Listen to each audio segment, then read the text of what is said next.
All right, welcome back. So today we're going to be looking at layer 2. Okay, layer 2 is MAC addresses. That's what L2 stands for. All right, L2 MAC flooding. Okay, layer 2 is MAC addresses, right? So if we look at layer 2, so layer 2 is the data link layer of the 7-layer OSI model. If we look at layer 2 OSI. Layer 2 is actually split off into two different parts. Okay, it's the data link layer, but it's actually should be split off into, let me see here, because I haven't done Net Plus or Sec Plus in a while, so I forget what the two layers it actually is split off into. Layer 2 of the OSI model, got the data link layer, and it should actually split off into two layers from there. So layer 3 is your network layer, all right? The network layer is your IP addresses, right? Layer 2 is your NIC, okay? Your network interface card, we look like that, okay? But it is a MAC address, and we usually look at it as, you know, being like a switch or something like that, right? So we have frames, I believe it is, that are in layer 2, okay? That should be like right where the frames reside, I believe. It's your frames or packets. Like I said, I've not done, yep, encapsulation into frames, okay? MAC and VLAN, all right? VLAN is your virtual local area network. If you ever set up a switch, or if you ever set up like a Cisco switch, something like that, you put different VLANs on there, right? Always shut down VLAN 1, right? Things like that, okay? Shouldn't really be using a bridge or a hub. Well, bridge, I don't like using them, but you shouldn't be using a hub or anything like that anymore. But I'm trying to figure out, because layer 2 is the media access control. Oh yeah, the LLC and the MAC, okay? Your media access control and your logical link controller. Those are split layer 2, right? So if you're just looking at the OSI model, it's going to look like this, okay? People do not teach stupid people acronyms. If you watch my videos before, if you watch me on live stream before, you've heard me say that before, you've heard me talk about people before. Somebody else wrote down something about pizza, I forget what it is. There's another one like all porn stars, something about double penetration, I forget what it is, but it's something going this way, okay? I like working from layer 1 to layer 7. All right. The reason I like doing that is probably because I was a wireman when I was very first in the Marine Corps, which that MOS doesn't even exist anymore. All right, but I worked, you know, I had to do the physical layer. That's what my job was. My job was literally grab a wire, run, someone would tell me to stop, and I'd plug it in. That was it. Dumbest job in the Marine Corps, right? If you ever watched Enemy at the Gates, the guy that keeps getting sniped, you know, they keep putting a real wire on his back, and then he gets sniped, and they send out another one, they get sniped. Those are wiremen, okay? So I thought my life expectancy was going to be severely shortened when I was in Iraq and Afghanistan. But we're looking at layer 2 today, okay? So I like to work, like I said, from layer 1 to layer 7. That's because usually the problems don't reside in the session when you're fixing a problem. Okay, when we're hacking, it's something different, right? When we're fixing a problem, they usually don't reside in the session, presentation, or application layer, right? You're usually not, if you can't get out to the internet, it's usually not the application layer, right? That doesn't make any sense, okay? It's usually something to do with the physical layer, right? Or maybe the network layer, or layer 2, okay, the data link layer. All right. So today we're going to be looking at layer 2. Like I said, that's MAC addresses. So to be able to see MAC addresses, one thing you can do is ARP, okay? On Windows, we can also do ARP-TAC-A. So you see I already ran this command like right here. Now, this is the MAC address, okay? The first 1, 2, 3, 4, 5, 6 digits here, we'll say, okay? So, was that 6? So 6 plus 6, 12. So it's 12 bytes long, right? Each one of these is a bit, right? I believe it is. All right. So if we take this and we look at the first 6, okay, we can actually see who built it. All right. So let's go with Ryan's PC like real quick. So this is my computer, right? Let's copy that. Now my motherboard is an MSI motherboard. If I paste that into Google, right, we get this MAC address like right here. We get a MAC address like right here. We can look up what the hardware is, okay? Now, the hardware is who made that NIC, that network interface card, okay? And we can see that, yeah, sure enough, there's your NIC, like right there, okay? MicroStar International, which is MSI, owns the range of 00D861, all zeros, through 00D861, all Fs, right? FFFF. So they own this whole range, okay? The second part of it is just randomly generated. All right, that's what that is like right there. That's going to be your randomly generated, and it's hardwired into the NIC. That's why you cannot change your MAC address. You can spoof your MAC address. Okay, you can spoof it, right? Thank you very much for the follow, Vander. Vander. Thank you very much for the follow. I'll get there one day. All right. So you cannot just, change your MAC address unless you physically unsolder and resolder the NIC into there, and it's actually compatible with that motherboard, everything like that, right? But you can spoof your MAC address. That's why when you restart your computer, it goes back to your regular MAC address again, right? But we can spoof it, but we can never actually permanently change it without actually doing some type of hardware changes to it. All right. So a MAC address is for layer 2. A switch looks at a MAC address. Now, why does that matter at all, right? A switch looks at a MAC address because to talk within your internal network, it's talking through MAC addresses, all right? The ARP table on Windows actually puts the MAC. So if I did an ARP-tag A up here, right? ARP-tag A. You can see that right up here also, okay? I'm taking my MAC address and I'm putting it to a logical address. All right? That's what's happening like right here. So here's one logical address. Now, I don't care if you guys see this. It's all 192. It's all internal network. Go ahead. Hack 192.168.0.1 and see who you're actually hacking. So if you don't understand that, we may be a little bit too far advanced like right now. So, and I have no idea who the hell this is, so I don't care. I'm pretty sure it's just the internal network, so I really don't care. So you can go ahead and hack that if you want also. All right, because I'm pretty sure that's just the internal network like right there. Now, we're looking at the ARP table is going to put the MAC addresses to the IP address, right? So a physical address to a logical address, right? I can change IP address all day, right? Hey, thanks a lot for the follow, Soulfire Force. Thank you very much. So I can change my IP address as much as I want, right? DHCP changed it. My IP address may change to my ISP, depending on who your ISP is. You may have a DHCP address and not a static address, right? So you probably most likely do have a DHCP address going to that. So that could change also. So on our internal network here, we are taking this IP address, right, and we're putting it over to a MAC address, which then allows me just to talk through the switch itself. Now, nowadays, a lot of your routers are what we call layer 3 switches, which can do routing and switching. All right. So you don't have a switch and a router, right? You just have the router. Or you might have a modem and a router. You might have the modem also, but that would be it. But that router's still acting as a layer 3 switch kind of thing. Okay. And that's just a router that's able to do switching, right? So layer 2, and also able to route layer 3. So whenever I talk within my internal network, we're talking through MAC addresses. Okay. Now, I don't know who somebody is. I send out an ARP request, right? Address Resolution Protocol request. I send out a request. Like if I go to ping someone new and it doesn't know who it is, I'm going to try to pull that MAC address still. And it's going to send out an ARP request. It's going to say, hey, who else is on this network? Who do you all belong to? Who can I actually talk to, right? And that's going to stay within your VLAN also. So if we want to start getting like a little bit more hardcore into this, if you start talking about VLAN, things like that, that'll also stay within your VLAN, okay? And so we send that out. We say, hey, who else belongs on here? Who else is able to talk and everything on here? I want all the MAC addresses. That's what I'm going to fill up my ARP table with, right? So that's what I'm going to put in my ARP table are the MAC addresses that I can talk to. If anybody new comes on this network, they're then going to send out an ARP request and say, hey, who the heck belongs on this network, right?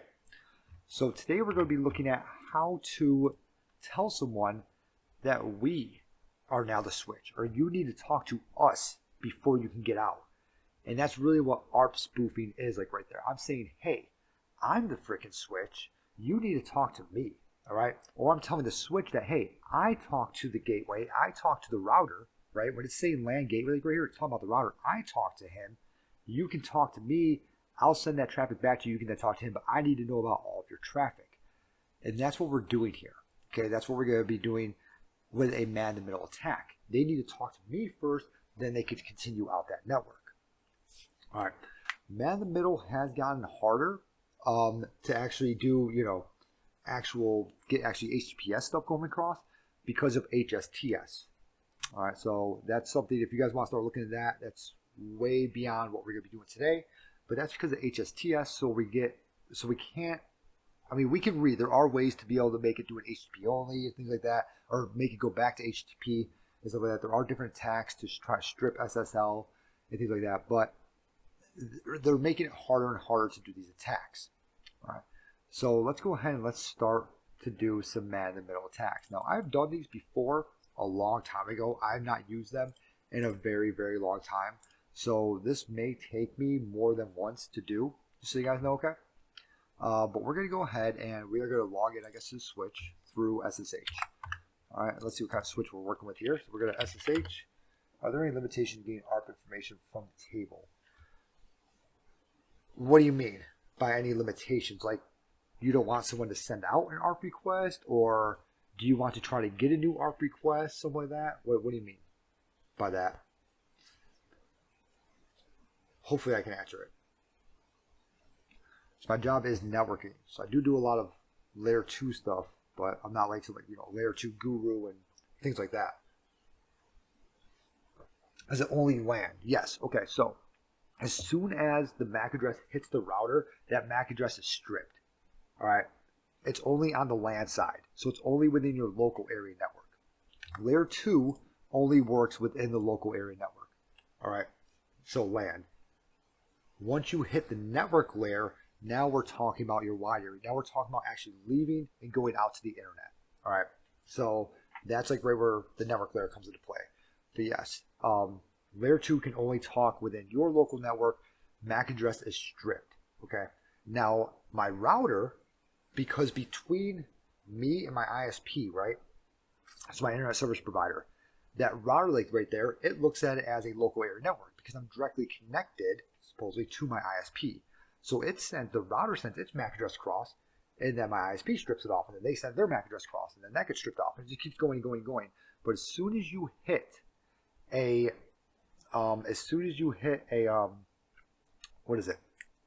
router, that MAC address is getting stripped and it's getting replaced.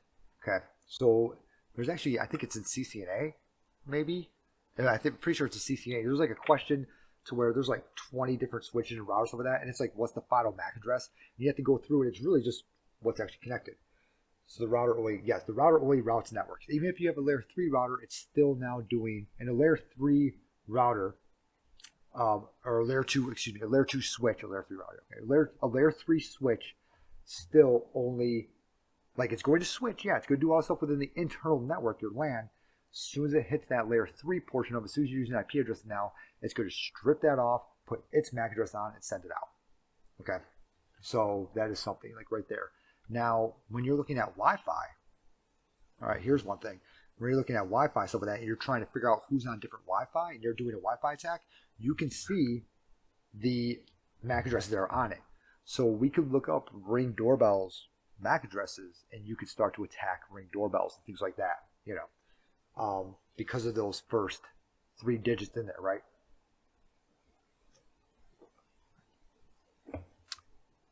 What's up, Sharma? How you doing? All right, so let's go ahead and start to look at our layer 2 stuff here. So we will SSH into that IP address, and I think it was layer 2 was the username, right? Admin's actually the username. Layer 2 is the password. Layer 2 is the password. All right, and we're getting in. What are we actually working with here? Actually, there's Ubuntu. I don't know if we're actually working with an actual. I don't think we can work with a switch on try-hack-me because they only allow certain protocols in there, right? But we do have, it says IP4 address. We do have 2 IP addresses in here also. So if we do an ifconfig,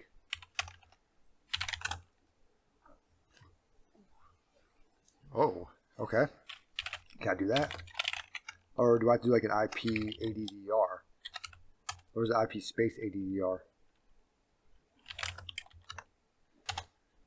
Okay, IP space ADDR, okay. So we have this network right here, 192.168.12.66/24. Okay, so we know that we have a 255.255.250 in there, okay? That .255, like right there, that's the broadcast right address. If you guys want to learn more about this stuff, let me know in the chat over here, and we can go deep dive into the networking side of stuff.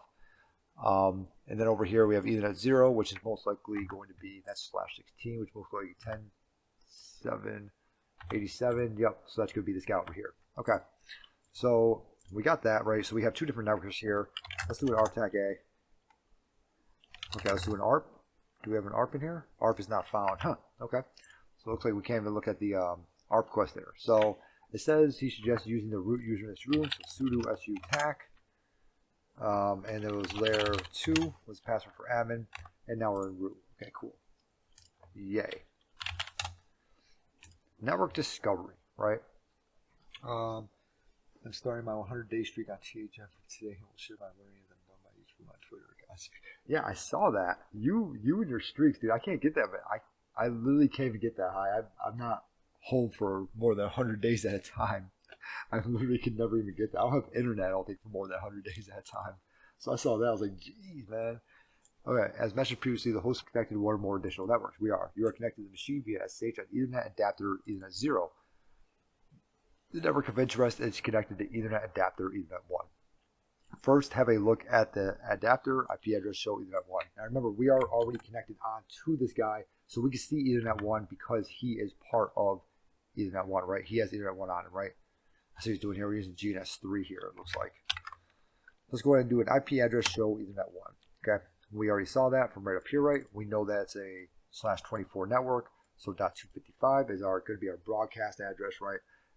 We actually have, let's see here, /24, so that would be 256, 255 would be that, 0 would be the network address, 1 would be gateway, so we have 2 through 254 as usable IP addresses.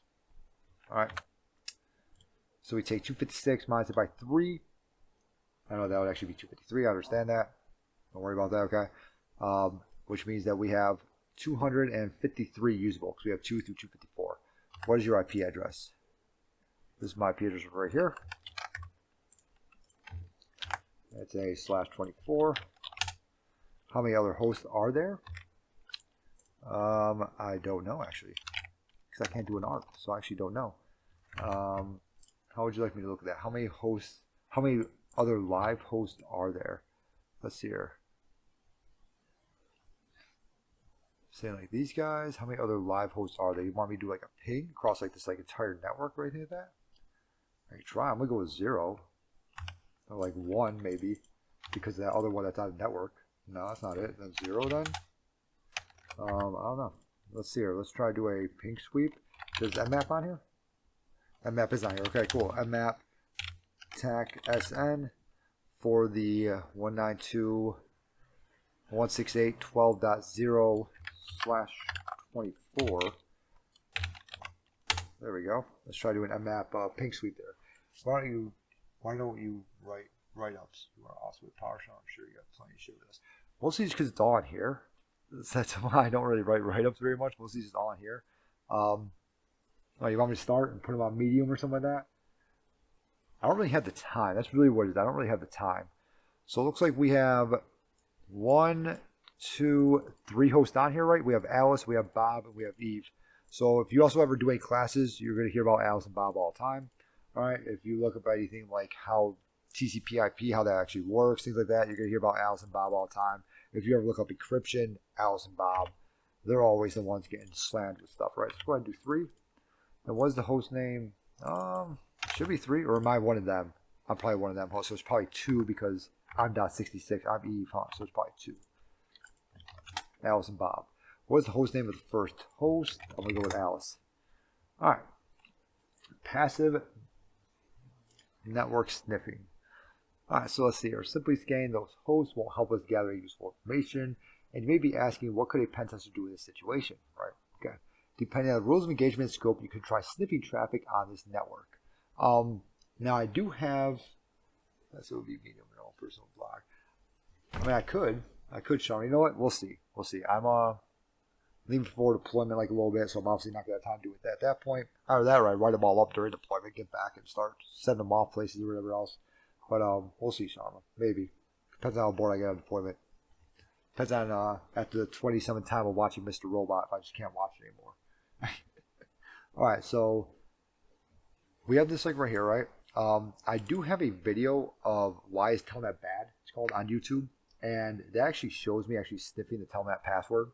Alright, and then doing it again with SSH and showing that you can't see the password.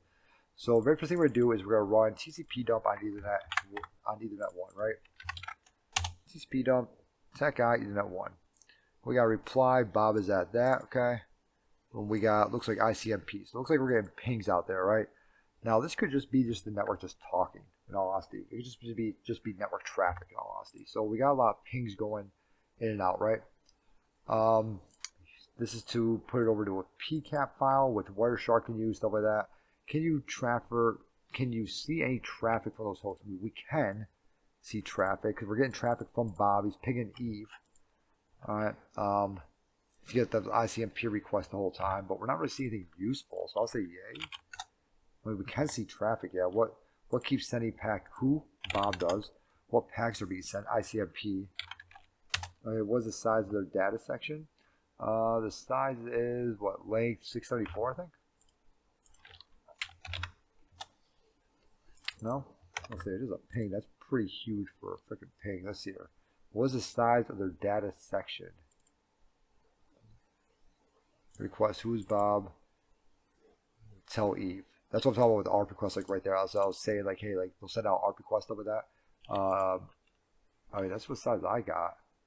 That's the sequence number. So that's the number, that's what's coming through and everything. I mean, the size of the packet should be really like, should be 674. I know that much. It's a pretty large ping. But that's what we're getting. That's what we're seeing here. What's the size of their data section? Bytes. Let's see here. Data, yeah, bytes. But we're not seeing. He's not really sending any data across now, is he? We're just getting length. Let's try it again. We're not really seeing anything come across with the data section now, are we? So I already know what he wants with that flag right there. Maybe let's do a PCAP file. More verbose maybe. That TAC A will give us some more verbose one like right there. Let's try that guy right there. And then we'll stop it here like a little bit. And we'll see if we got data equals. So this is, what the hell is he sending us? He just sent us the damn alphabet repeatedly? Thank you very much, Bob. You have no idea how helpful that is. So I'm not seeing any data in here. All I'm seeing is the length of everything, huh? Can't sleep. What's up? Oh, what's up, Oreo Bite? So we're doing some layer 2 stuff today. Looking at layer 2 of MAC flooding, but for some reason I can't see. Wait, maybe I do have to. Maybe I have to put it into a PCAP file. Maybe I do. So we'll try that like right there, into temp, and we'll put it into a PCAP file, and that should be plenty enough, like right there. Now let's go ahead and do a Wireshark tac temp tcp dump.pcap. Let's see if we can actually open this up. Okay, so let's go ahead and actually, do I have Python here? Okay, I do. Let's go ahead and do I have Python 3 on here? That would make my life easier. Okay, cool. So let's go ahead and do a HTTP, or a Python 3 tac-ng http.server on port 80. Can I do that? Okay, cool, I can. And we're just going to do a quick wget. So we're going to actually make directory L2. Whoops. Remove that directory. Make directory L2, cd and L2. And we'll go ahead and we'll do a wget http. And then we can just use either IP address because it's served up on both.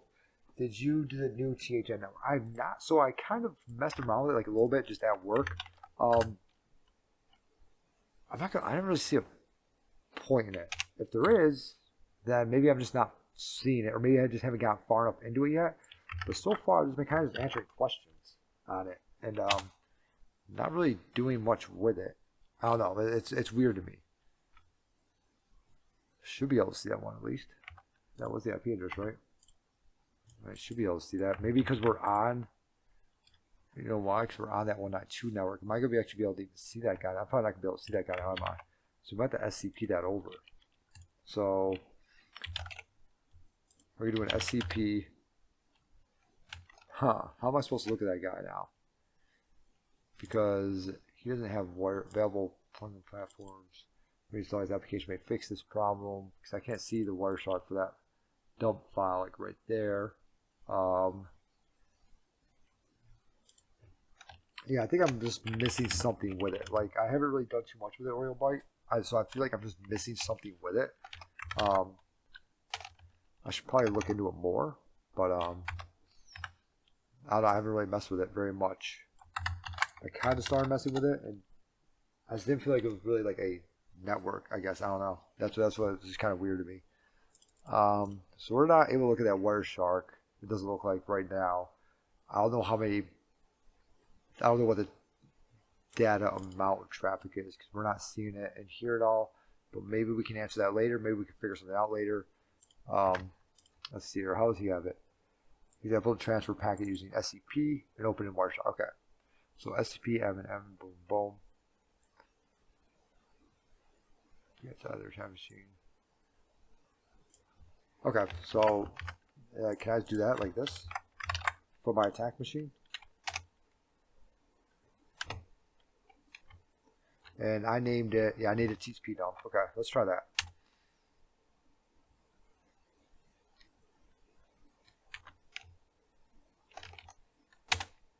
Let's try to put it like right here. It was layer 2.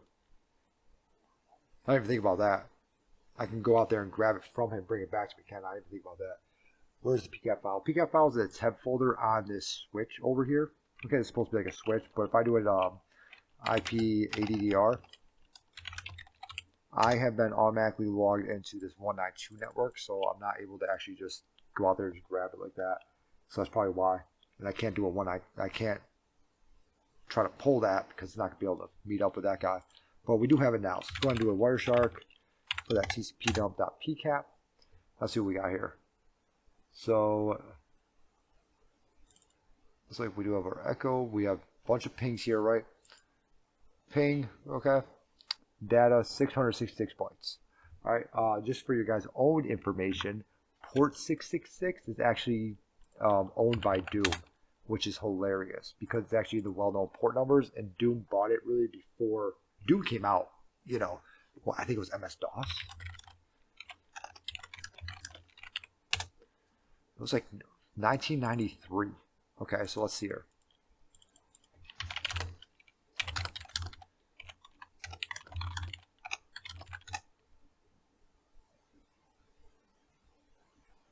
Mac OS.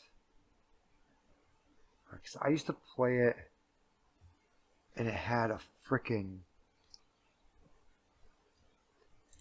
I think yeah, MS-DOS. Yep, because it had a freaking floppy drive, and you plug that in. That's how you played it. Yeah, like CD over into it. It was actually, it's the very first time you ever had to do that platform. MS-DOS. So Doom came out, but they actually own port. So port 666 is owned by Doom. Okay, port 666. Doom game uses this port. Hilarious because it's actually a well-known port. Should one remember which service is running on which port? Only if it's port 666 for Doom, yes. No, but Sharba, your well-known ports. So 21, 22, 23, 3389, 5985, 69. That's TFTP. Tongue fuck this. You get it. All right. I mean, you can always Google it till you're taking, I mean, I've learned all these because of Net Plus and Sec Plus. And when maybe I'm sitting out in the field, stuff like that, Google isn't always the quickest thing. So if I'm sitting on a ship or something, Google's not going to be there for me. It's going to take extremely long time to Google something. So stuff like that. But yeah, so we did get our data. Okay, we got 666 bytes of information. Okay, it looks like he's kind of sending just every single thing on the keyboard pretty much. But I would say, yes, it is important to know the port numbers because you never know when you're going to be somewhere where you can't just look it up. I know that's stupid sounding nowadays. That really is because we have literally in our pockets something that can look up everything. But being able to look at it and be like, oh, port 21, FTP's up. Or, yeah, port 23, oh, Telnet's up. SSH is up, port 22. Just like as soon as I see 3389, 139 and 445 up, I know, oh, we're most likely dealing with Windows. I got freaking remote desktop and I have SMB and things like that. If I see 5985 up, oh, I got WinRM. And I don't have to go out there and Google every single thing every single time. I think it is important to know the port numbers. Do I think it's one of those things that it should make or break you. Like if you get it wrong on an interview, do I think that you should not get the job? No, especially if you got everything else right. But let's continue on with this guy, right? So we have, unfortunately, we're able to capture an interest job. No, we cannot. We just see a bunch of pings, right? However, we're not going to give up this easily. So how can we capture more network traffic? As mentioned in the description, we could try to launch a MAC flooding attack against the layer 2 switch. Okay. What do you recommend for good note taking? Vander, I'll probably take the best notes. I just use Cherry Point whenever I'm on Linux, which is not a good note-taking software. And on Windows, I literally use Microsoft Word, which again is not a good note-taking software. It makes sense for me, but most people don't like it. But I guess on Linux, Obsidian, a lot of people really like to use. If you've never heard of, yeah, use Cherry Tree too. Yeah, it's not really the best one. Obsidian, I guess a lot of people like to use. Beware, MacFlame could trigger alarm in the SOC. No seriously suspicious. You have layer 2 traffic reported by state-of-the-art property for your network devices. Even worse, your network port could even get blocked by the network device altogether. All right, rendering your machine locked out of the network. In case of production services running on production, okay, this could result in effective denial of service. It can because you can actually overflood the MAC table and it actually crashes everything. Okay. Another thing is whenever we're talking about MAC addresses, if you have ever been somewhere where they have port security on, that's actually what they're looking at is MAC addresses. So whenever you get plugged into a network, you say, hey, who is everybody? It sends out your MAC address first, okay? Your MAC address goes out, hits that port says, whoa, that's not the MAC address supposed to be on here, and it shuts it down, or whatever else, or it sends up a note to the admin, whatever else it's supposed to do, right? Considering such attack vectors only recommend we have the reason to believe it is in fact a switch network and not a virtual bridge. The switch might be a consumer or prosumer unmatched switch, all right? Or the network admins haven't configured mitigation such as dynamic ARP inspection, for instance, and ARP and MAC spoofing attacks are explicitly permitted in rules of engagement. When in doubt, clarify the client first. Anyhow, let's assume you've met the well-thought decision to give it a try. For better usability, open a second SSH session. This way you can leave the TCP dump process running in the foreground of the first session. So let's go ahead and redo that TCP dump then. All right. Whoops. Let's go ahead and just get it. Yeah, we'll do it like that. We'll do a remove tag RF first. And then we'll go ahead and we'll run it again. Okay, there we go. So he's listening on there, and he wants us to open up a second SSH session, right? SSH into this guy right here. And he was admin at that, and the password was layer 2 with capital L, right? Layer 2, capital L. Okay. So we made another SSH session, sudo su attack. So get into root right, layer 2. There we are. Okay, so we're root again, right? On EU. Okay. All right. Now, in the second SSH session, buckle up and let macOS run against the interface, start flooding the switch. All right, so what we're going to do is we're going to flood the switch now. We're going to try to get our information, or the switch, to start talking to us. So he's still capturing over here. All right. He's flooding the switch like right now. Okay, you can see what's happening over here. You can see all this crap coming through. We're not going to let that run for too long. That should be about it. Okay, let's go ahead and stop that. Let's go ahead and remove tag RF that TCP dump. Okay, let's go ahead and get that guy again. We'll go ahead and we'll bring back over here. And what we're going to do from here is we're going to go ahead and look at him again. You see how much longer it's going to take now. See how much bigger that file is. All right, between the two, Wireshark, TCP dump, and we're going to see this file is about to be huge now. And it is. The capture file appears to have been cut short in the middle of the packet. That's okay. That's because we control-C it, all right? So we have a lot of ICMP. We have ARP, IPv4. All right. Still looks like we just got a lot of those ICMP packets in there. Oh, there we go. IPv4, IPv4, IPv4. We can see this thing is going absolutely insane. Now we can see all the information over here. All right. So we are flooding the switch like right now, right? Go ahead and take a look at it. Okay. And we are flooding that switch, right? That's not good. Well, I mean, it depends. Depends on what you want to do. Use anything you're comfortable with there. Yeah, that's true. Very true, Sharma. All right. After on, yep. So we did that, right? Now you should be able to answer the question: what kind of packets is Alice continually sending to Bob? Let's go ahead and check that out real quick. Which type of packets is Alice continually sending to Bob, right? Jesus Christ.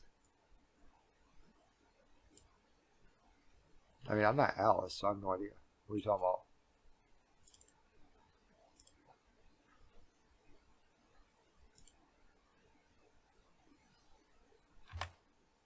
That's a good question, because I'm not Alice, I'm Eve. What is the size of the data section in bytes?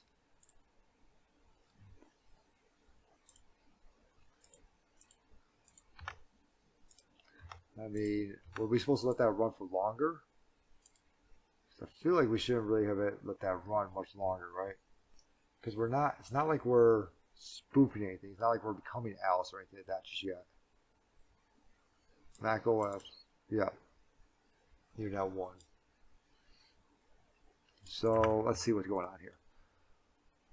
Okay, no, if it didn't work, try capture 30 seconds again while Mac OS is running. If it still didn't work, give it one last try with a capture duration of 1 minute.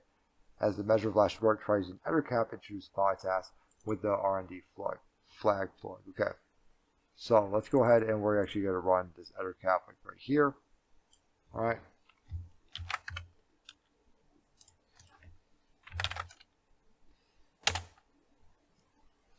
And he's flooding the land, right? Tools add to the list, okay. So I've used aircrack before. I've actually used the GUI version. Obviously we don't have the GUI version over here. If we do aircrack, alright, there should be an aircrack. There's like a GUI version for this thing, I think. I think it's aircrack that I use the GUI version for.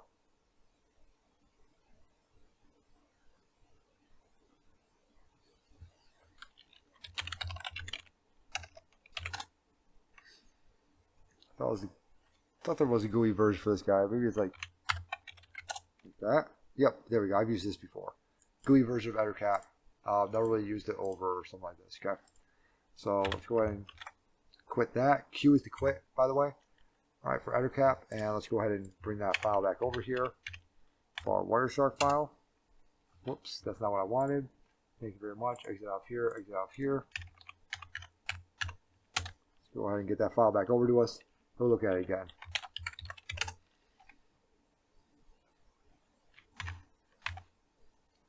See how much bigger that file is now.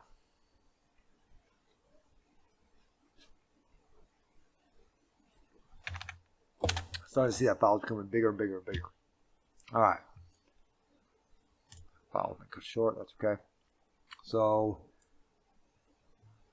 a bunch of IPv4. There's all of our ARC packets like right there. That's what we sent off with aircrack like right there. Right? I still don't know what he really wants.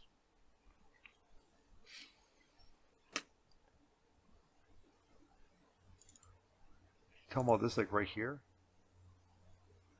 Data is still 666 bytes. What is he talking about up here? What kind of packet is Alice? Like ICMP?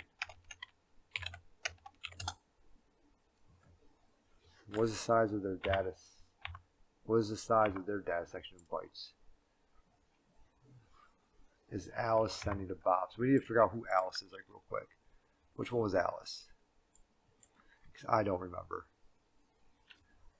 That's Eve to Bob. We need to figure out Alice is 192.168.12.1. So can I look at an IP address of 192.168.12.1? Okay, there we go. So 12.1 talking to 12.2, so that's Alice talking to Bob, I believe, right? It's 12.2. Yep, that's Alice talking to Bob, like right there. And we're going to go ahead. The feed, it's down. Huh? What feed? I'm confused. The feed. It might just be on your side. I'm still seeing it here. It's still showing, it's not showing anything crazy going on my end. 0 drop bytes, normal, everything looks normal to me. It's back. Okay, we're back in action. The feed. It's back. It showed Huh, that's weird. Alright, cool, that's weird. Alright, so we did an IP address right for 192.168.12.1, which is Alice going, and then we have our destination 12.2, which is Bob. We are sending ICMP packets, and we have a 1337 is going to be the length this time. So we'll do a 1337. Alright, cool. So now we have man in the middle intro to ARP spoofing. Right? So you guys always saw that we can do a capital G, and that will give me a GUI version of ettercap, right? So that's another way to be able to do it. There also is other man in the middle, I think it's like MITM or something like that. I have to install MITM. Is that one of them?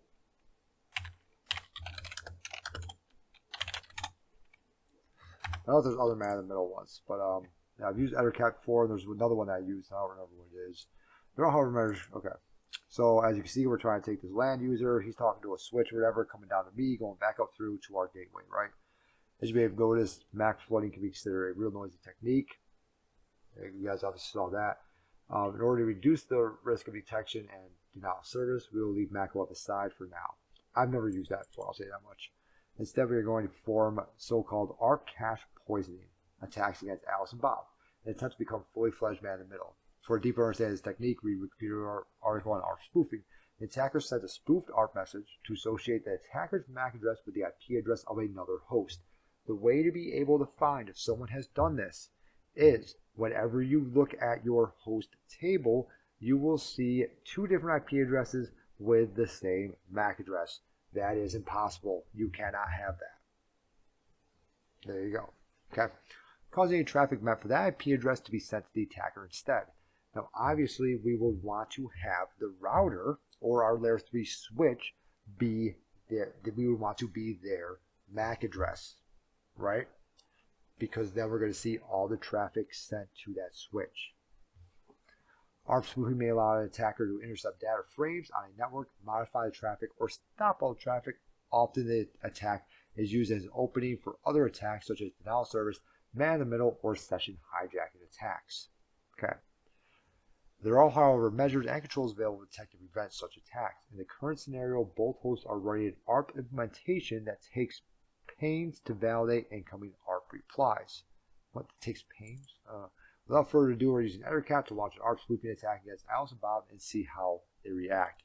So let's go ahead and launch an ettercap attack against them. Alright, for an ARP spoofing attack. Okay. Boom. So we're going to look at it. We're going to see what's actually going on here. Okay, so 192.168.12.1, okay, and 192.168.12.2. So we obviously found those two, right? And I believe that he's not going to that TCP dump anymore, is he?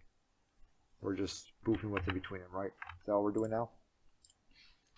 Can ettercap establish a man in the middle between Alice and Bob? Yay or nay?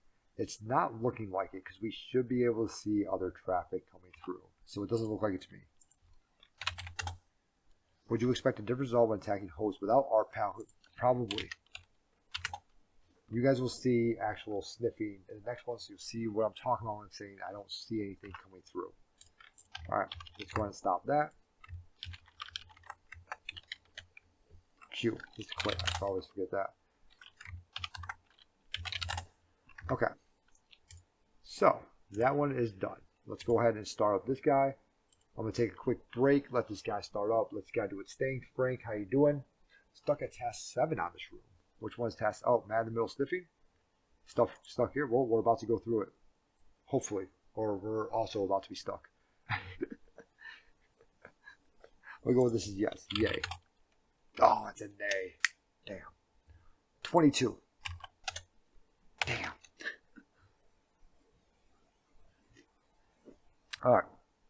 As a free sheet, please allow 5 minutes for it to boot. So I'm going to take a quick break, let this guy boot up, stretch for like a minute, and I will be right back in here. And we are going to try to pass this task 7. How about Frank? Hopefully we can pass it. We're probably just going to fail incredibly hard and not be able to get anywhere, but we'll find out. We'll see what happens. I'll be right back. Next Saturday, if you're watching this on YouTube, it's like 3 months ago, so whatever. But next Saturday, I'm going to be doing my Certified Red Team Professional test. Putting the power skills that I've learned to the test, and we'll see what happens with it. Let's go to SSH and the admin at this IP address now. And we'll actually do it on this side also. Just in case. I'll say yes. In case if I need to create my own traffic or whatever else. Whoops. And layer 2. And 2 days ago, Gar gifted everyone on a stream a 1-month THM subscription. Wow. I went nuts into all the boxes I could ASAP. If I made money doing this, I've always said that if I make money doing this, I'm just going to give it like really straight back to everyone. Especially if, first off, I'm still in the Marine Corps, because obviously I'm getting paid every week or every 2 weeks. And if I have a paying job and everything, you know, good paying job and stuff like that, then I'll probably just give it all back. So that's something that I would like to do at some point. But right now, I think I made like a total like $15, which you don't even get a check yet for something like that. But yeah, when I make like my first 100, I think about like doing like a giveaway for like a Raspberry Pi or something like that. Maybe like a, yeah, I'll just like get it off of Amazon, send it to the person. But yeah, if I actually like, if I got paid to do all this stuff, then yeah, I would definitely give right back. So scan the network on Ethernet 1, who is there, enter the IP addresses in ascending order. Okay, so let's go ahead and first do an IP ADDR. See like where we are on this thing, right? Who we are, who they are, and everything like that, right?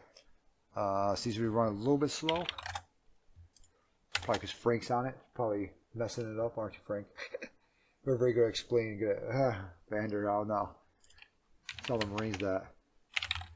Go to the same class 40 times, and they're, but they're also in the Marine Corps, so you know. IP is a space ADDR. Okay, IP space ADDR. We'll just pretend like I never did that. Have you ever tried attack defense labs? I have. I've gone. Oh, sorry, that was for Frank. All right, so let's see here. We are in the 192.168.12.66 again. Let's go ahead and do an mmap attack SN for 192.168.12.0. We are /24, so it's still a .255, right? So we'll do /24. And let's see what we got here. So we get a ping scan back for 10, 20, and then 66, who's myself. We have Alice and Bob again. So let's go ahead. We got 10, 192.168.0.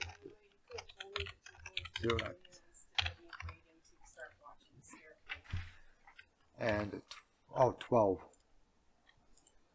12.10. Is it a slash like that? Okay, it's just a comma.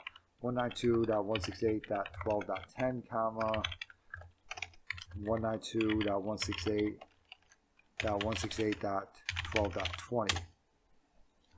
One machine has an open, well-known port. Let's go ahead and actually run an actual mmap scans guy. Mmap tac tac. Can we do like we actually do an mmap or a echo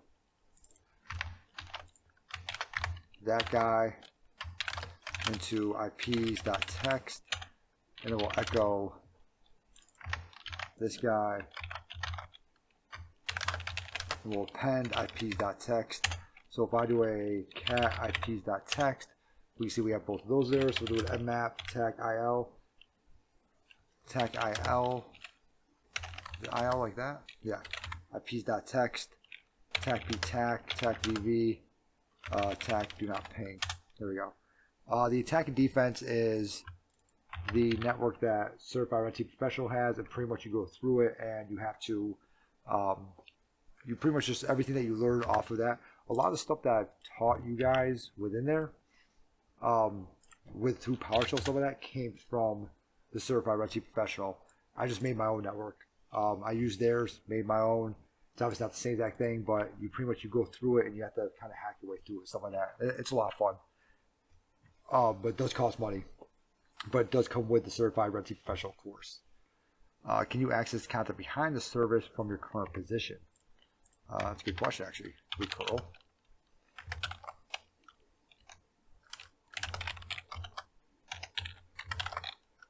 Probably not. I mean, no, we shouldn't be able to. No. Now I think about it, no.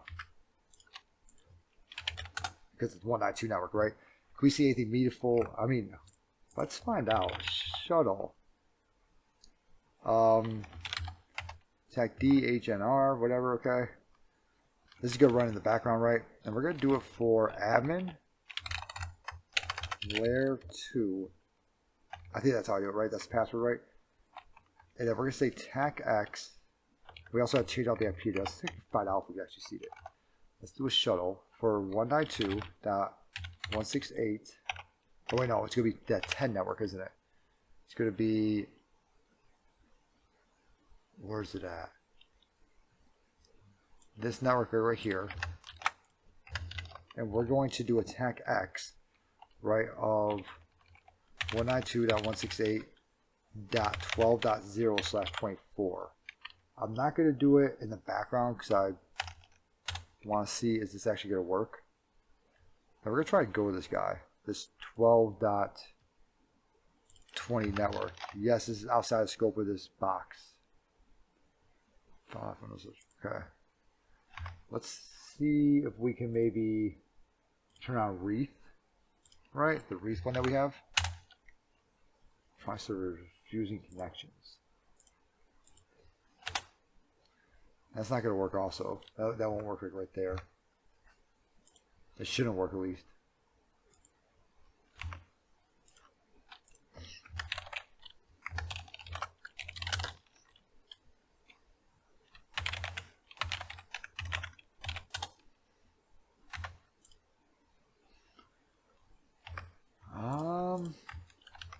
Let's see here. Did shuttle not come over correctly?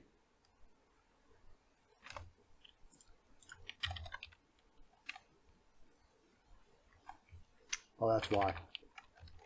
I have to actually do a attack X is going to be 192.168.12.20, right? Or not 12 dot whoever this guy is, right? He is 192.168.12.66. And then we want to set to 192.168.12.0. Is that what it is? Is that why I messed it up?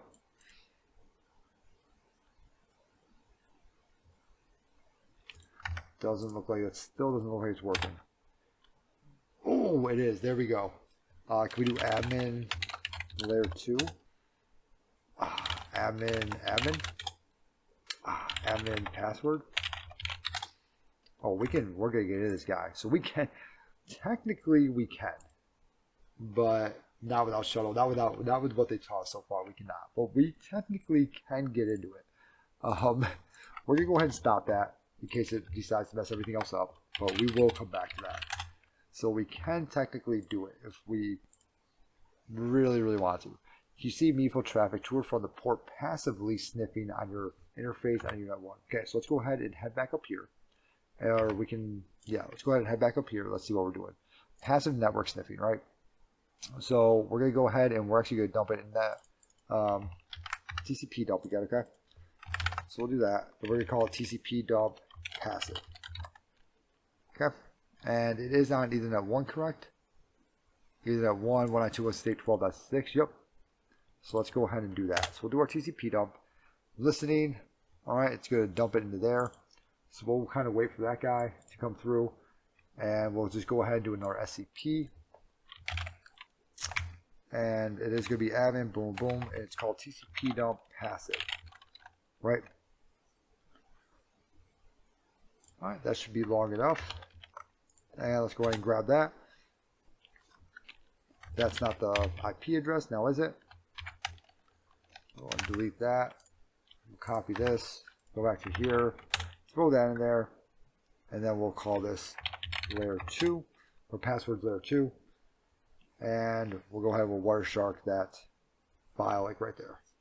Wireshark TCP dump passive.pcat.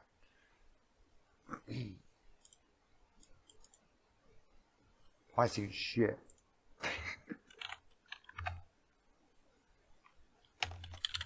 There we are. ARP request. Do we have anything in here? I don't see anything. I'm going to say nay. I don't see anything at all. Yeah, okay. Now launch the same ARP spoofing attacks as the previous task. Did you see some interesting traffic? Yes or no? Okay, so let's go ahead and do sniffing while MacFly, I guess. Now, no, ARP spoofing. So we're going to go ahead and we're going to look at this ARP spoofing again, right? So we're going to go ahead and throw this guy in there. Let's keep. Can we do that again? Nope. Let's go ahead and remove tech RF, temp, TCP dump. Well, actually, we're going to make a new one, aren't we?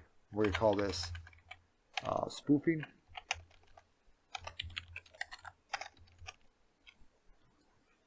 TCP that file. Had to restart the box. Spoofing. And we'll say, there we go, and we're going to do that right. And we'll try to get this guy up and running, spoofing, and we're just going to kind of just listen, right? We'll see if we get anything now. So he's spoofing. I'm not seeing anything really coming through. Might see something over here, I don't know. But I'm not really seeing anything really coming through here. Oh, I got an ls. Yeah, we got /root. Okay, root ls. Who am I? That's probably where the root's at, huh? Root. Okay, let's go ahead and quit this guy. Quit him. Stop him. And let's go ahead and actually grab that file. We call that spoofing, right? I spelled it wrong. I call it spoofing. Is yours empty? My first one is yeah, but there's nothing to actually see. Nothing was coming through. They weren't doing anything. This one looks like they're actually doing stuff in it. Wireshark, TCP dump, spoofing. All right. So I'm going to look for. I believe I got a who am I somewhere. So that's ARP. Here we go. TCP. That's what I want to find right here. Right click. Let's go ahead and follow that stream. Follow TCP stream. We get OK. Find next. Okay. Don't get anything else. All right.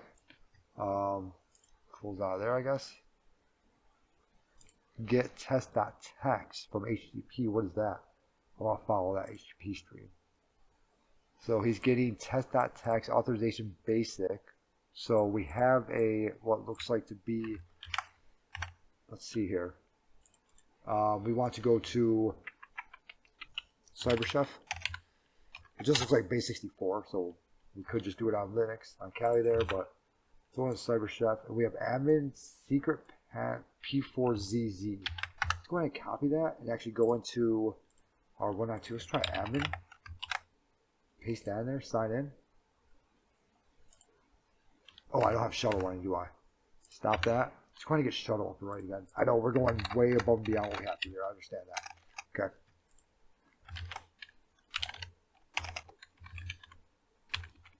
Shuttle running over here, huh? Bam. Okay, let's go ahead and go back into this guy.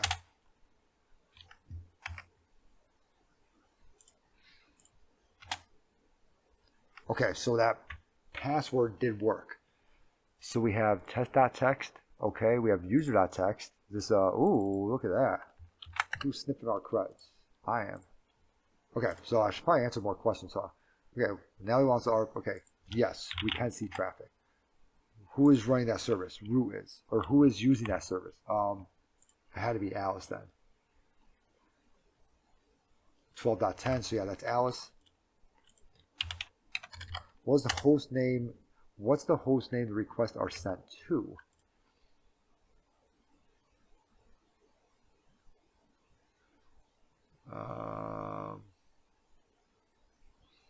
Actually, don't know. I got rid of it before I looked at that, didn't I? I don't know. Test.text.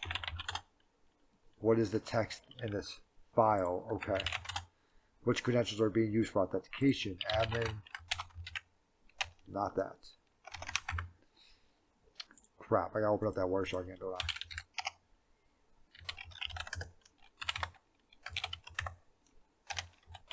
Spoofing. Okay, so let's go ahead and follow that HTTP stream again. Right here, test.text. Follow HTTP stream. And we have that authentication. Oh yeah, I gotta look up, I put on CyberChef, didn't I? Let's go ahead and throw it back over in here. Now stop the attack, press Q. What is the aircraft doing in order to leave its man in the middle position gracefully and undo the poisoning? It Lua cleanup completed. Is that what it's doing? Or ARP? Probably Lua cleanup. Is that 3 letters? Even though ARP is the same exact thing. It is re-ARPing the victims. Is that what it's talking about? So putting them back to what they're supposed to be. Can you access the content behind that service now? I can, yes. I mean, yay. I still kind of shouldn't be able to, whatever. What is the user text.flag? We got that. That is right here. We still don't know what the root password is yet. Well, I guess we are root in there, huh? So let's go ahead and throw that over into here. Wherever the heck it's at. I don't even know. Where did you go? Why is that up? What are you? Another question: what kind of traffic? What kind of remote access shell does Alice have on the server? She has, I mean, she has a shell on it. On port 4444 also. So she has some type of shell on there. So we can actually see probably in here what she actually has. That's why I wanted to look at what she was doing first. Because there's Alice going to him. She's going to Bob. Stream. Okay. I'll ask, who am I? What kind of shell do you have? Port 44, I mean, that's usually a interpreter session, isn't it? Is that what it's asking? No. What's the hint? Type of connection you want to catch when compromising hosts allowing you to execute commands by calling back to your listener. Yeah. What was that called, though? Exploit multi-handler, netcat, listener. I mean, it's a reverse shell. Is that what you're talking about? Okay. What commands are being executed? Answer. Okay, so we had who am I? Who am I? We had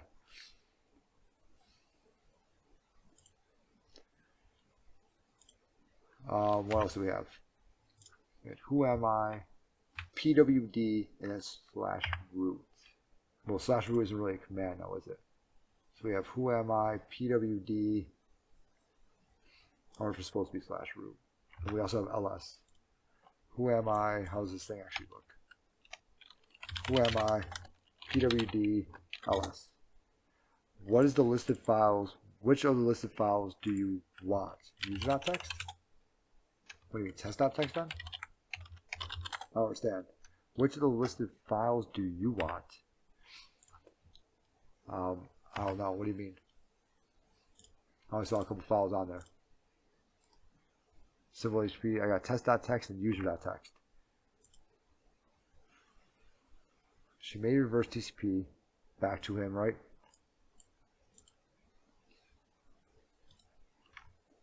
File TCP stream. Who am I?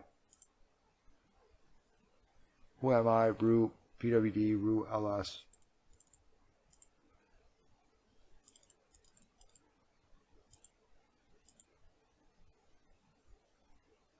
We're getting, oh, host is www.server.bob actually.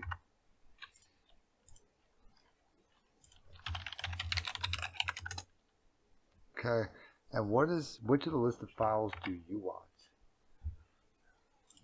I don't understand the question. Which of those files most likely contains the flag, just the file name? User.txt. Root.txt? That what you're talking about? Okay, but where's, I don't see root.txt anywhere in here. Am I supposed to see root.txt somewhere? That's kind of just a wild guess. Let's see here. Go ahead and go back. That's it. I mean, I want root.txt, but I mean, it's not listed. Okay. So now we have, alright, so this probably right here, I think now it's going to start to get a little hard. So pen test the first approach, okay. Aircrack comes with attack F option that allows you to apply filters for a specified airfilter.ef files. Advanced on fully fledged man-in-the-middle includes packet manipulation. I've never done this before. As Alice's packets pass through your attacker machine, Eve, we can tamper with them. How can we go about doing this? I don't know. Aircrack comes with attack F option that allows you to apply filters in the form of specified header filter.ef files for the session. These EF files, however, have to be compiled from header filter source filter files. Their source code syntax is similar to C code. To keep this task more beginner friendly, we assume it won't matter if Alice detects some manipulation activities. Okay, for the sake of this room, we are only going to manipulate her commands and won't be taking any OPSEC precautions. Which brave command of hers should volunteer for our audacious endeavor? How about yes? Who am I? Okay. Before you copy and paste the filter below, it is best to understand the header filter command and its source file syntax. Consult the man page by man and browsing their page. Okay. So we're going to replace who am I with something else. Quotation marks need to be escaped. So in the case of that, who am I would echo that, who am I? Then the quotation marks, who am I, would have to be escaped like this. Replace who am I with echo E, escape who am I in the root.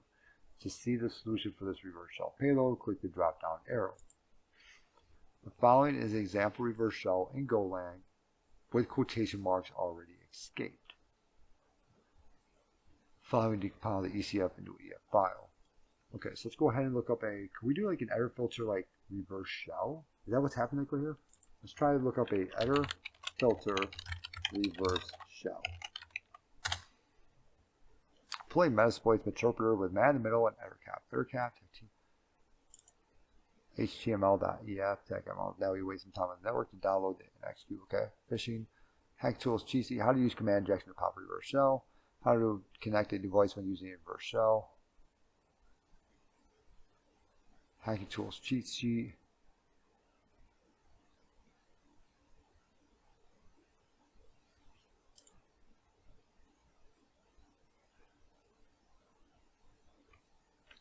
Control F, attack F.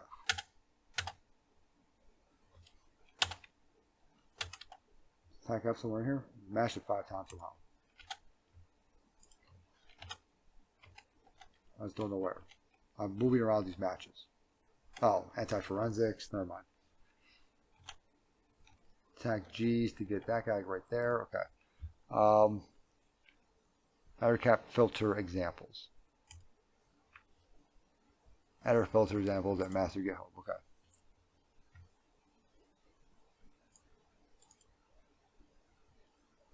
Log all traffic. Log all telnet traffic. Also execute.program every packet. Log all traffic to HTTP. Log traffic to HTTP. Some operation on the payload of the packet. Drop a packet containing error cap. Log SSH decrypted packets.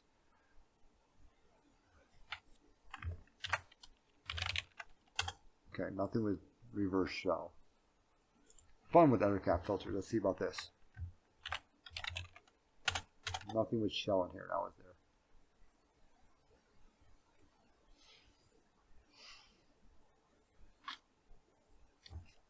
So this guy's actually creating a reverse shell, it looks like. So let's go ahead and head back over here.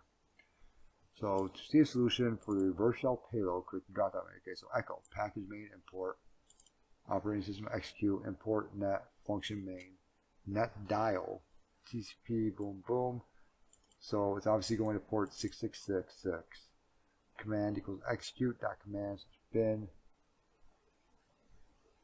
temp t.go and go run and temp t.go and value file ECF. Okay, so let's go ahead and grab this guy right here. So we're creating a reverse shell in Golang, which I've never done before. I want to actually take let's do this real quick. Also, sudo nano, I don't know why the heck I said sudo nano scripts, and we're going to call this aircrack MITM reverse shell.txt. Okay, cool. So now we have that in there. I've never done that one before. So he wrote it in Golang, obviously. I wonder if we can write it. I wonder if Golang is net.dial. Golang net.dial. So like a thing in the actual thing itself. Dial connects to net. Yes, it is. Okay. Net.dial to go program. Okay. So I wonder if we can put whatever we want in there. What if we could just like a bash or something? We'll try this guy first. We'll see what happens with it, and then we'll kind of go from there. So we have an echo. Let's go to package.main import, os execute, boom, boom. And it's going to be called tempt.go and go run / tempt.go. And okay. So it's going to try to run this tempt.go wherever we run this guy, right? Let's go ahead and stop the shuttle over here. Let's go ahead and hit enter here. That's not going to be very helpful now, is it? We do that? Damn. Okay, so now we need to, it has Python, doesn't it? Finally, you need to compile the ECF into an EF file. Don't forget to start your listener, background for upper example above. We could use that. Not so fast. Anything, we still need to allow the incoming connection to the firewall. Disable it to create a corresponding allow rule, otherwise Bob's reverse shell will be blocked by the firewall. Okay, so we do need to allow it, okay? Complete disable firewall, I'll just probably do that, UFW disable, which will disable the firewall on Linux. Firewall stop, okay, cool.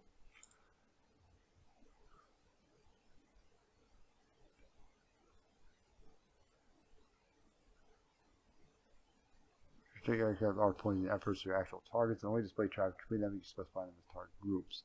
And in case the reverse shell won't work, try placing who am I with a suitable cat command to get the flag. So if this thing doesn't have go on it, can we still run this? I wonder if we're going to do it in our own thing.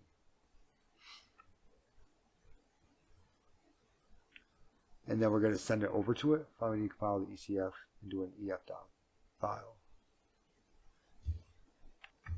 Let's try this. I don't think I have go on here.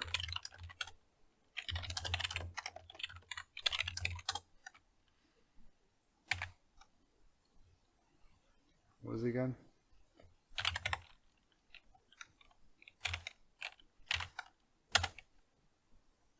Okay, I already have it. Okay. So I already do that, right? Let's go ahead and do a nano. And we're going to call it, see, let's go to tempt.go. Guys, go for it. Well, let's go and CD to temp. Is there a t.go in here now? Yeah, there is. There's a t.go in here. Okay. So there is actually a t.go in there. All right. So now what we need to do from there is we need to run this file. We need to compile the ECF file and do an EF file.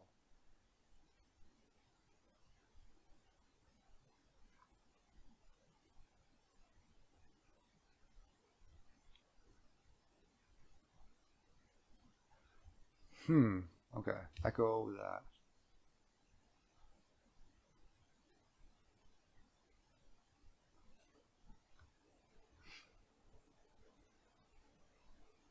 Who am I at ECF?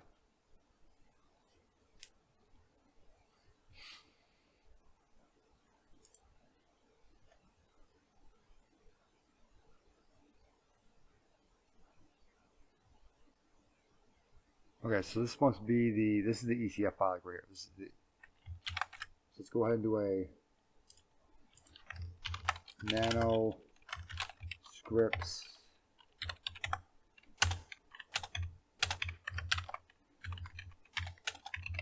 first make ECF file.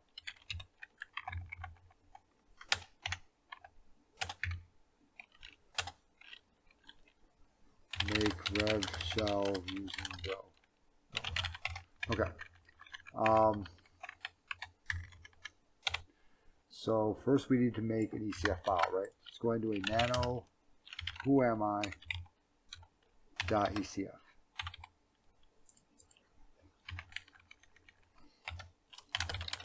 We can name this file who am I .ecf.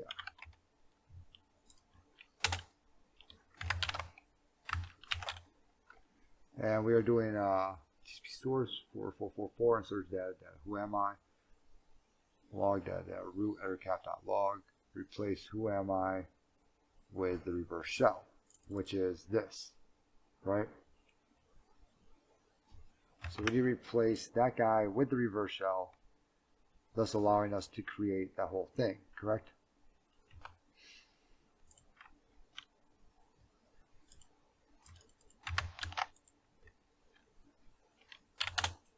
Whoops.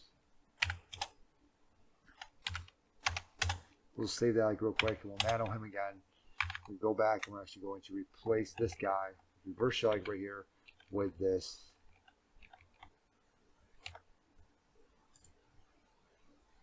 package like right here. We're obviously not going to echo it, right? So we need to replace that reverse shell with something. Reverse shell, well, quotation marks already escaped. So do we replace it just with this like right here? Or do we replace it, or do we just tell it to go attempt? Huh.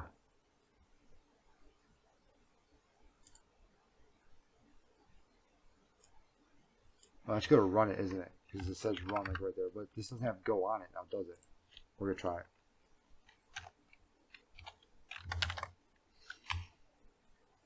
Because we escaped out of everything already. So I don't want more stuff around it, right? Let's try that, like right there. Lastly, we need to compile it.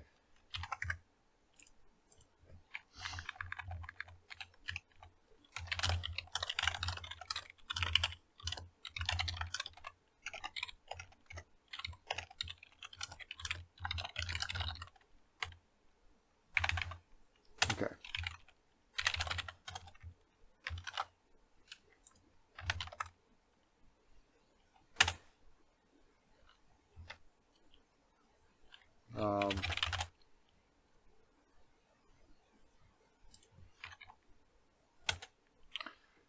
Wrong number of arguments your function replace.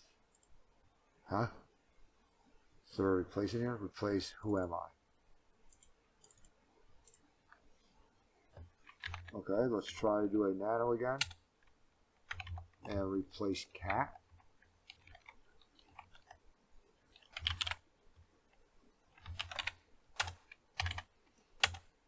Or is that because who am I is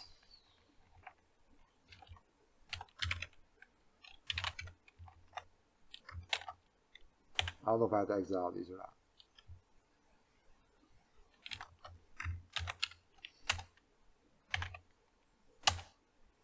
Okay. So we need to actually make sure that this whole thing has that around it. But we actually want to change that out like a little bit. Because it should be right. Where's that? See how it says reverse shell? Then we have that. So it should be going all the way. Whoopsie daisy. Should be going to like right about here, I believe.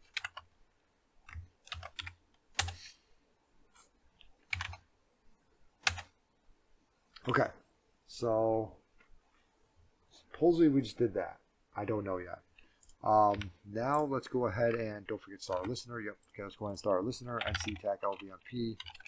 Port 6666, I think we used right.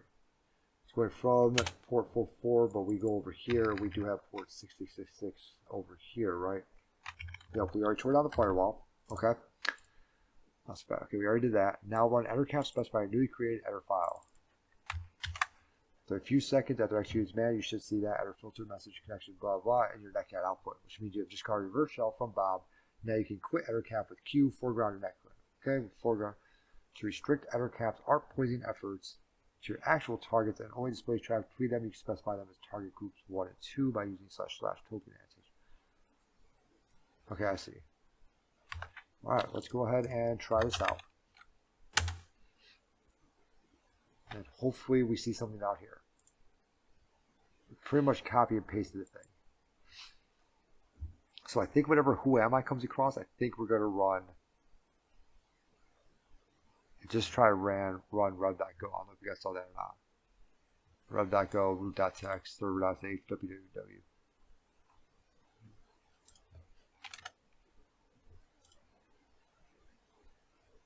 Oh, so the two who am I reverse shell. So I just tried it. We didn't get anything though yet now, do we? I don't know if you saw that or not, but just said that just substituted it with the reverse shell. Header filter substituted who am I with reverse shell. But wait. The reverse shell is coming to myself, isn't it? So I have to actually start LVMP 666. Okay, let's Just like keep running, and we'll see if that who am I comes across again, and see if we get it again. There's the admin password again also. Boom. Boom. Let's go.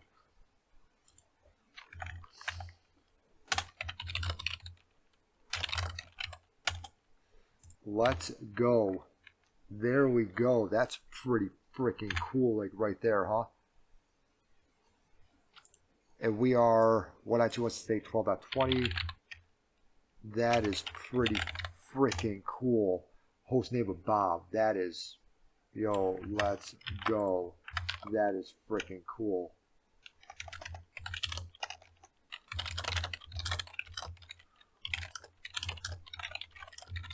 It is replaced with the reverse show.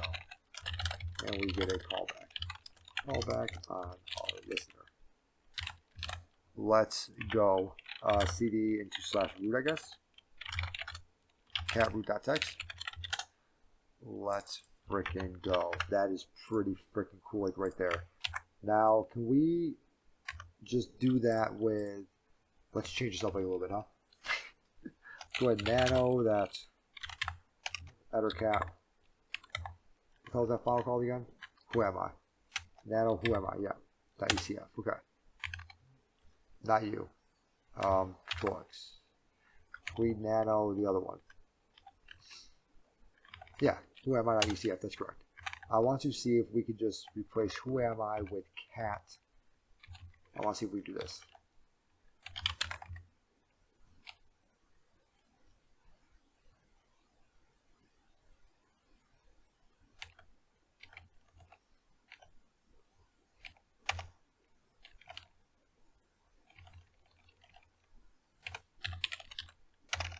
/root/root.txt. Could we do something like that, right? Let's go ahead and put this guy back into himself, right? Boom, boom.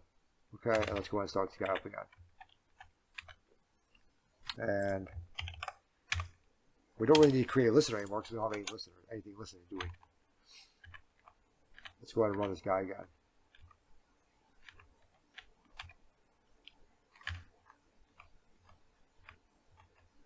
How the hell did I run you last time? I ran you somehow. How the hell did I do it?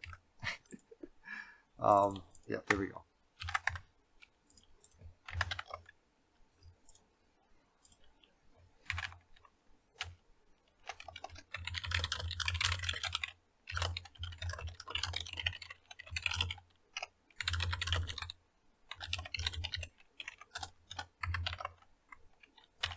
Frank, did you see how I did that?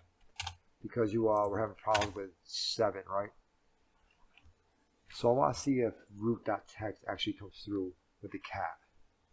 Because that would be pretty cool.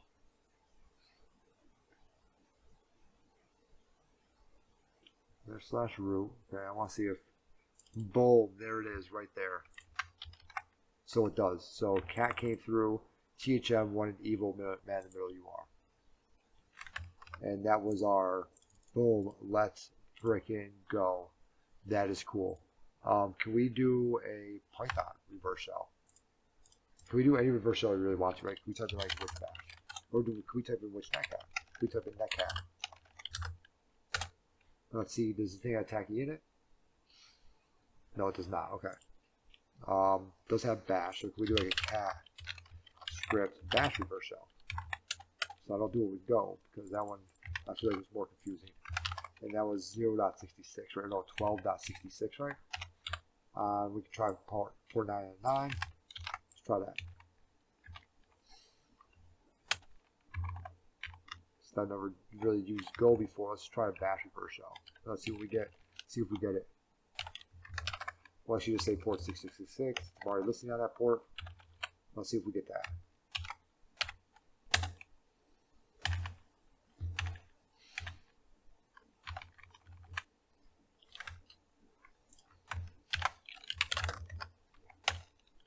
Scripts, ettercat, boom, boom. Okay, let's try, see if we can get a bash reverse shell on this thing.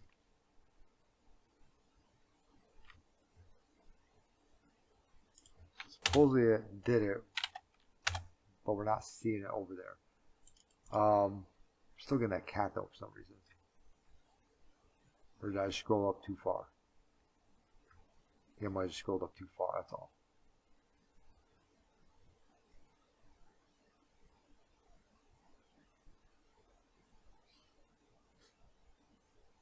Now I'm still seeing that other one, aren't I? Oh, I never compiled it, did I?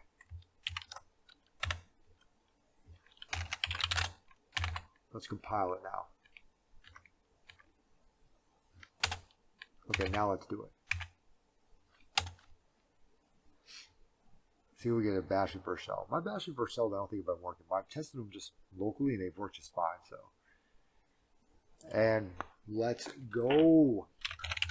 So yes, we could also do a bash reverse shell. We could really do whatever we want to, can't we? So let's frickin' go. Is there a way to try to keep a newly typed command when you're trying to search for a pasted command and reverse search control? I don't know. Newly typed command when you're trying to do a search for. I don't know. Control R? That thing? Holy shit. What? I didn't know that was even a thing, dude. Oreo, you're way beyond me, man. I didn't even know that was even a thing. Control R, really? Whoopsie daisy. I know I can do that. And then I just got rid of it, didn't I? Control R. Wow. Can I pick like other ones that I've said? Who am I? I didn't know that. I didn't know that was even a thing. So I have no idea.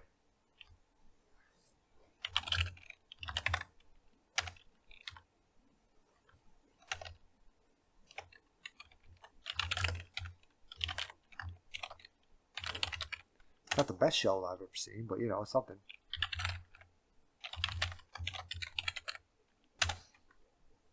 So can we add like a freaking interpreter thing in here? Can we make like an MSF meta file, right? TACP, Linux, x64. I don't know if this is even x64 or not. SC64, good enough for me. Okay, on port 4444. TACF shell.elf, right?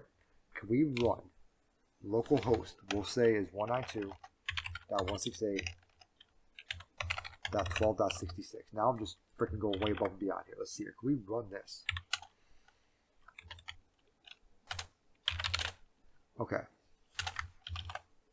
I think I broke the machine. Can we go ahead and nano that guy again? Whoami.ecf.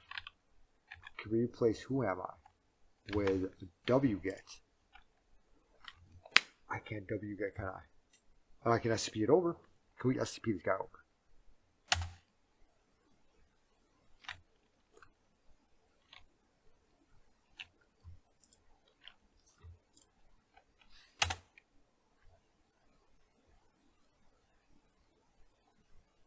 SCP. Well, I'm actually going to SCP it over to him.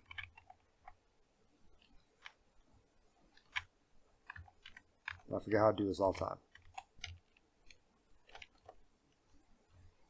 SCP Cali at 10.13.26.184 slash home desktop try hack me layer 2 shell.elf. So right here.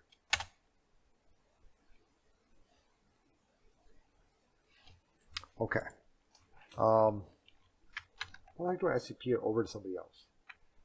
Python is not a box, but I can't do like a yeah, I could do like a MSF console web delivery, but it's kind of I could do something like that. That is true.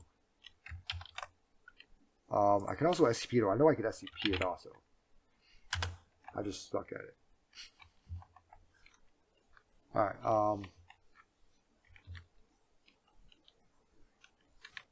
SCP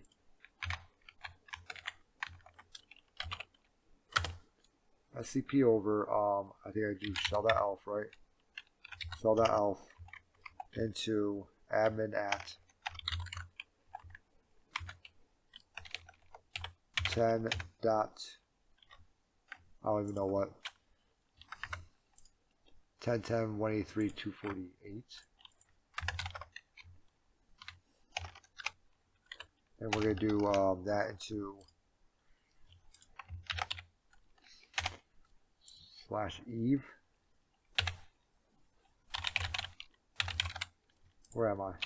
Actually, /temp.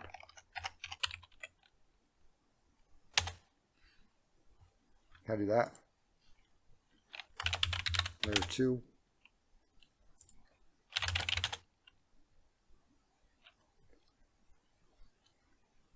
There we go. Let's make LA. I should have that shell or that shell.elf file in here now. I do. Let's go ahead and change mode 777 for shell.elf. And let's go ahead and actually, what was I listening out for that? 444.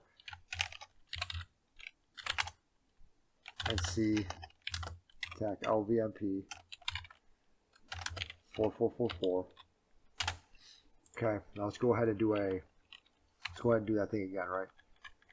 Nano him cast period / shell.elf. This is the interpreter shell though, isn't it? That's not going to work with netcat, is it? I didn't even think of that. But we'll at least see if we get something back.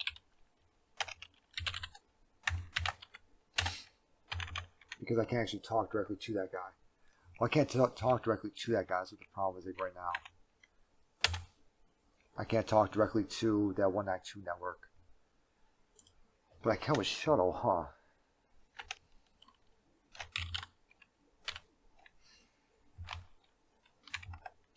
So we had 192.168.12.20, right? No, .66. That should be for 192.168.12.0/24.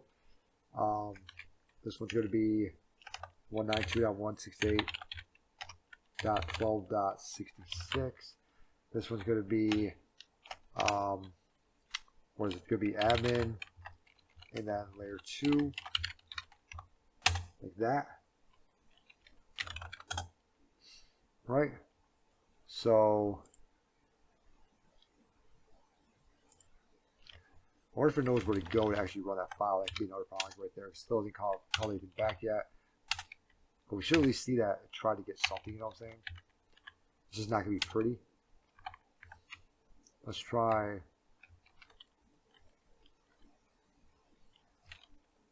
cd and /temp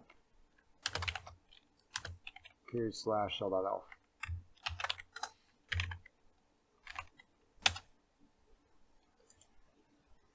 Okay, is that thing running over here? We get to the web page now. How about that? 12.192.168.12.20. Going through shuttle. Should be working, I think. He's still trying, actually. So I did last time? I did a show like that last time, right? I believe it was. I do it until it gets caught by Windows Defender.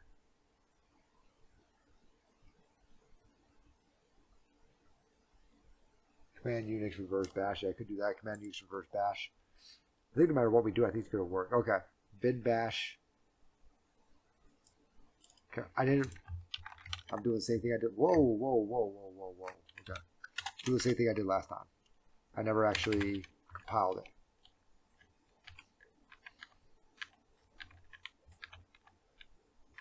There we go. I never compiled it. So that's not going to work very well now, is it? If I don't compile it. Is this guy actually working over here? Or is he messing up because of 168.12.20? Is he messing up because of the R spoofing like right now? He might be messing up because of R spoofing, honestly. I really just want to see if it actually runs a file.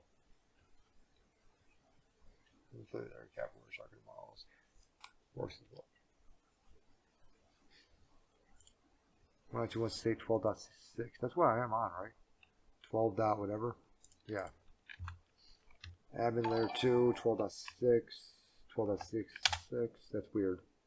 It might also be because of this whole ARP spoofing thing we got going on like right now. So, sniffing packets to your apartment. What does that say? Who am I? Reverse shell. Cannot open root aircrack-ng. So it looks like he's having a problem with running the bash script over here. I just say 444 also, right? 192.168.12.66, out port 44, tag out shell.elf. That also may be because of what type of file I'm running, but we should have at least saw a connection back over here that should be like, oh, I can't read that. You know what I'm saying? Challenge me, CTF, try and hack me. What? Hey, what's up? Go fry IRL. Alright, maybe because of all that. So let's go ahead and quit that.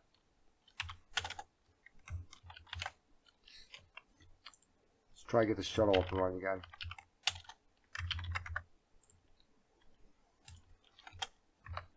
Because we had S shuttle running before, right?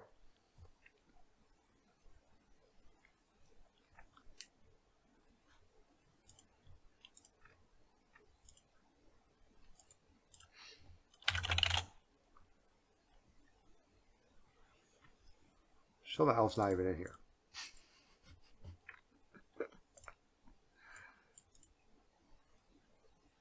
Pass off somebody. Yeah, show the elf's not even in here.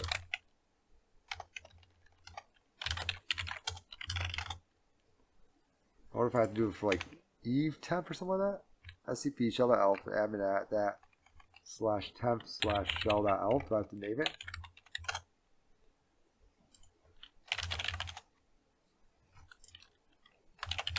Layer 2. Challenge me, CTF, try hack me. What do you mean?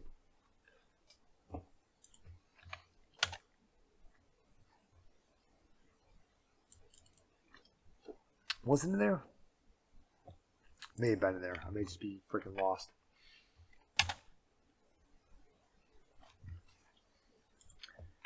These shuttles also have a problem now too, so I think we've done enough to this box in all honesty. We got the reverse shell, we got actually into that guy.